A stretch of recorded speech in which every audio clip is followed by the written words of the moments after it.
Assalamualaikum warahmatullahi wabarakatuh. Perkenalkan, nama saya Siti Lailatu Syifa dari jurusan Teknologi Rekayasa Otomasi, Sekolah Vokasi Universitas Diponegoro. Pada video kali ini saya akan menjelaskan terkait modul 9.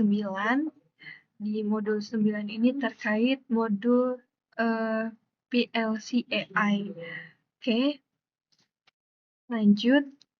Untuk yang pertama di sini menggunakan software EcoStructure Machine Expert. Nah, ini sudah saya buka untuk pertama kali. Seperti biasa nih kita di application protection itu di inactive semua. Lanjut di configuration ini kita menggunakan PLC. Nah, ini my controller ini PLC yang kita gunakan ini bisa kita seret saja, yaitu TM221CE 16R. Nah, ini karena sudah saya gunakan di sini di device description-nya juga sudah ada ini TM221CE106R. Nah, oke, sekarang kita lanjut. Di sini juga ada digital output. Untuk digital output-nya, digital input dulu. Maaf, ini digital input-nya ada dari I0 sama dengan I04. Nah, ini digital output-nya ada juga Q0 sama dengan Q4. Untuk analog inputnya ada W0 dan W1. Oke, kita langsung lanjut saja ke bagian Ethernet. Nah, untuk Ethernet ini ada alamat 192.168.1.50. Nah, ini alamat yang kita gunakan juga. Selanjutnya juga ada subnet mask. Ini ada 255, 255, 255.0. Kemudian ada juga web address, ada 192.168.1.1. Nah, ini untuk security parameternya ini kita cetak semua. Kalau untuk tampilan default itu biasanya belum tercentang, jadi biasanya masih seperti ini. Nah, untuk yang kali ini kita gunakan pada percobaan modul 9 ini, PLC AI ini kita centang semua. Setelah kita centang, kita klik apply. Nah, ini sudah diaplikasikan atau apply. Nah, ini untuk Modbus TCP-nya. Untuk di Modbus TCP, kita menambahkan device 0. Untuk tampilan default itu biasanya masih belum ada. Nah, ini kita tambahkan sendiri device 0. Nah, ini sudah saya tambahkan. Ada juga tipenya generic device, index 1, dan IP address-nya 192.168.1.2. Nah, oke. Di sini juga ada Ethernet. Nah, ini tidak usah dirubah. Ini ada protokolnya Modbus, baud rate-nya 9200, parity-nya even. Nah, database-nya 8, stock bytes-nya 1, physical medium RS485.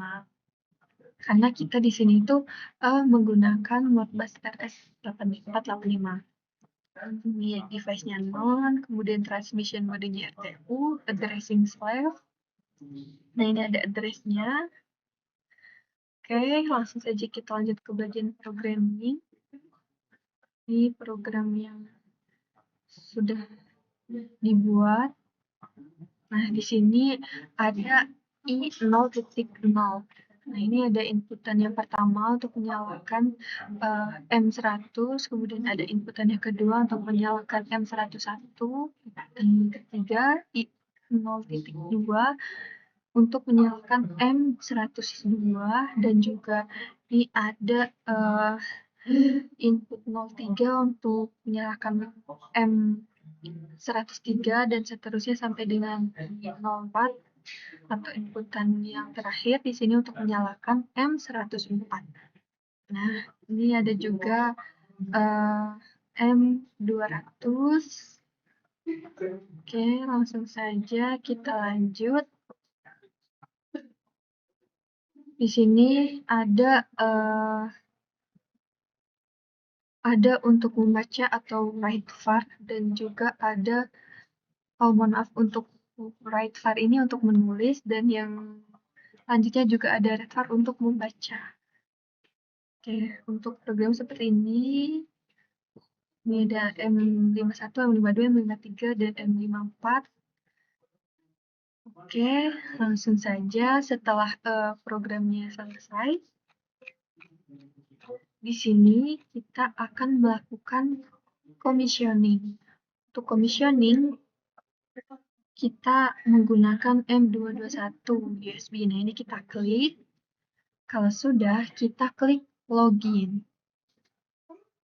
Nah, ini sudah berhasil login.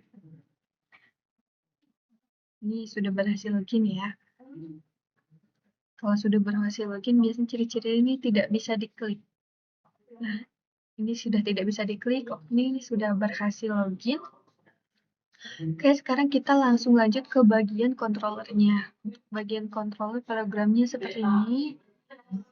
Ini ada application widget dan seterusnya. Nah, ini yang paling penting ada PLC IP atau alamat dari PLC-nya. Nah, ini alamatnya 192.168.1.50. Untuk alamatnya sama seperti yang ada di sini di EcoStructor Machine Expert-nya. Nah, di IP address-nya sama ya, 192.168.1.50. Nah, sama seperti yang ada di program. Nah, ini sama. Oke, lanjutnya ini juga ada karena ini untuk menampilkan interface, konsolnya untuk menampilkan interface. Jadi di sini kita akan membuat detail dari interface-nya. Di sini ada LED bulat untuk M100 sampai dengan 103. Ini ada class circle LED. Ini ada definisi set state, ada definisi pattern.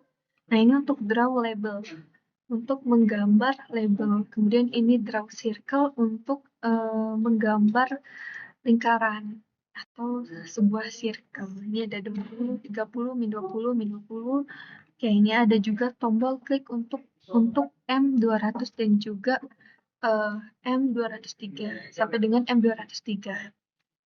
Ini ada toggle box, kemudian ada Q push button. Ini ada definisi toggle, definisi update color, dan juga definisi state. Kenapa kita memasukkan program untuk toggle ini? Karena nantinya tidak hanya dijalankan secara otomatis saja, melainkan bisa dijalankan secara manual, yaitu kita akan mengklik toggle-nya, itu juga bisa untuk pengontrolannya. Ini juga makanya kita masukin ke dalam program. Kemudian ini ada juga Modbus handler untuk untuk menangani Modbus-nya. Ini ada kelas Modbus client, kemudian ini untuk connect to PLC. Oke, lanjut di sini juga ada definisi read input untuk membaca inputannya. Nah, ini untuk programnya. Kemudian ada return exactly 6 bytes. Boolean, bit boolean. Oke, langsung saja. Ini juga ada read input dari M1 sampai dengan 103. Ini ada definisi write. Oke, lanjut juga. Ini juga ada kamera treat dengan media pipe. Nah, ini ada kelas kamera, kemudian ada list of finger stats, ada thumb, index, middle, ring, dan pin key. Nah, ini ada import tags API from media pipe. Ini ada lebih dari sama dengan 0,10. Ini ada lanjut ada download and change the landmark model. Nah, ini ada kita juga ada downloading hand landmark model dari URL HTTPS storage Google APIs dan seterusnya. Ini ada exception ini di error file to download model. Ini ada juga print linknya. Ini lanjut untuk definisi count finger. Nah, ini untuk mendefinisikan finger atau jari-jari tangan kita. Nah, ini ada try landmark should have a list like interface or landmark attribute. Kemudian ada to compare x coordinate dan seterusnya. Oke, ini juga ada draw hand landmarks on the frame using OpenCV. Ini ada draw circle for each landmark. Nah, ini ada draw connection between landmark. Ini yaitu index, middle, ring, and pinky. Nah, ini juga ada create handline marker with image running mode. Nah, ini selanjutnya juga ada handline marker initialis sukses. Lanjut, ini untuk try, coba flip and convert to RGB. Kemudian ada create media pipe image, detect and landmark. Ini untuk detection error. Ini finally landmark close, cap release. Nah, ini untuk menu-nya, untuk tampilan interface-nya. Di sini ada mendefinisikan init untuk modus PLCB. Ini judulnya M100 LED bulat dan M200 switch with feature control. Kemudian ini webcam display-nya. Ini untuk membahas lainnya. Ini LED bulat, tombol toggle-nya. Ini untuk timer refresh atau status LED dari PLC. Ini ada kamera trip untuk deteksi jari. Ini bisa mendeteksi jari. Untuk menghindari pengiriman komen Modbus sering dan agar toggle manual tetap bisa bekerja maupun kamera mati. Ini ada convert BGR frame to Q image. Nah, ini adalah pendefinisian yang akan kita lakukan. Nah, di sini ada feature to index middle ring pinky or if no hand detected. Jadi ada yang kita ambil 4 jari sesuai soal. Index itu 1, middle itu 2, ring itu 3, dan pinky itu 4. Untuk logikanya itu jika 0 jari tengah terangkat, maka seperti ini, maka semua M200 sampai dengan M203 itu off alias mati.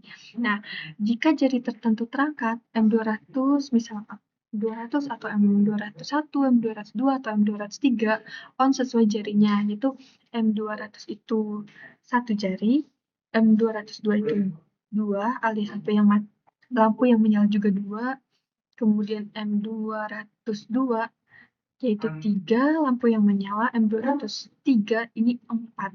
Jadi totalnya ini ada 4 jari dan 4 lampu yang menyala. Jika tidak ada tangan terdeteksi, maka jangan ubah toggle manual. Nah, ini tidak, misal if not finger, tidak ada deteksi tangan, tidak ubah apa-apa. Dihitung jari sesuai tum, index, middle, ring, pinky. Kalau mengepal, ini artinya tidak ada jari selain ibu jari. Off semua. Oke, ini matikan semua toggle jika sebelumnya on. Diaktifkan toggle sesuai jari diangkat. Index 1, middle 2, ring 3, dan juga pinky-nya 4. Matikan toggle yang tidak diangkat. Kemudian hanya kirim ke PLC jika state berubah untuk mengurangi traffic. Kemudian ada refresh status LED dari PLC. Nih, definisi toggle switch. Jika manual override aktif, biarkan tombol bisa toggle manual. Nah, ini seperti yang saya ceritakan sebelumnya, selain pengontrolan otomatis, di sini juga ada pengontrolan manual menggunakan toggle. Nah, ini ada else. Jika tidak manual override, tombol tidak bisa toggle manual. Kemudian reset toggle ke state sesuai jari detektif. Kemudian agar reset tidak mengganggu kontrol jari. Jadi tombol disable saat kamera aktif mendeteksi jari. Tapi untuk ini biarkan toggle tetap bisa dipakai supaya user bisa override. Nah, ini programnya di main entry. Nah, untuk programnya seperti itu. Sekarang kita akan lanjut mengerang. Sebelum kita saya akan matikan screen recordnya terlebih dahulu karena tidak bisa menjalankan dua kamera sekaligus. Oke, untuk penjelasan secara screen recordnya sekian. Setelah ini kita akan lanjut. Oke, sekarang kita lanjutkan. Ini kita run dulu program yang tadi sudah kita deskripsikan, sudah kita jelaskan, kita run dulu. Nah, apabila di run tampilannya akan seperti ini. Nah, ini dari PLC-nya. Oh, maaf, ini jari saya terdeteksi. Nah, di sini yang nyala juga 1. Oke, ini apabila 2. Nah, ini 2, di sininya juga 2. Ini nyala. Oke, sekarang kita coba apabila 3. Nah, ini 3, ini juga yang nyala 3.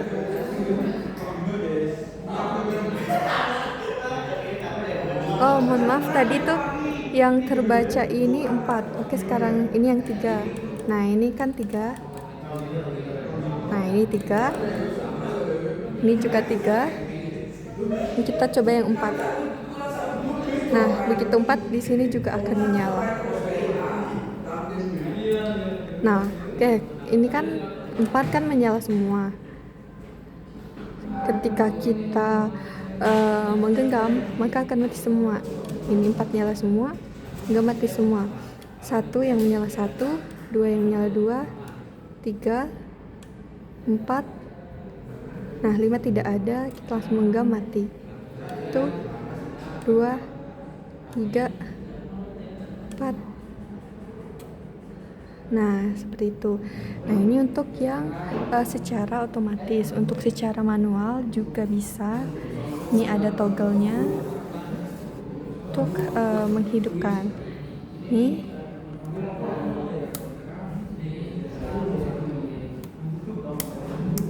Nah, ini 2. Nah, ini 1. Ketika 1 yang di... Nah, ini mati. Ketika dihidupkan 1, nih, di sini nyala. Kayak ketika 2. Nah, di sini juga 2. Nah, ini ketika 2-nya dimatikan, ini ketika diaktifkan. Nah, seperti itu. Oke, sekian saja penjelasan dari saya. Kurang lebihnya mohon maaf. Wassalamualaikum warahmatullahi wabarakatuh. Dadah.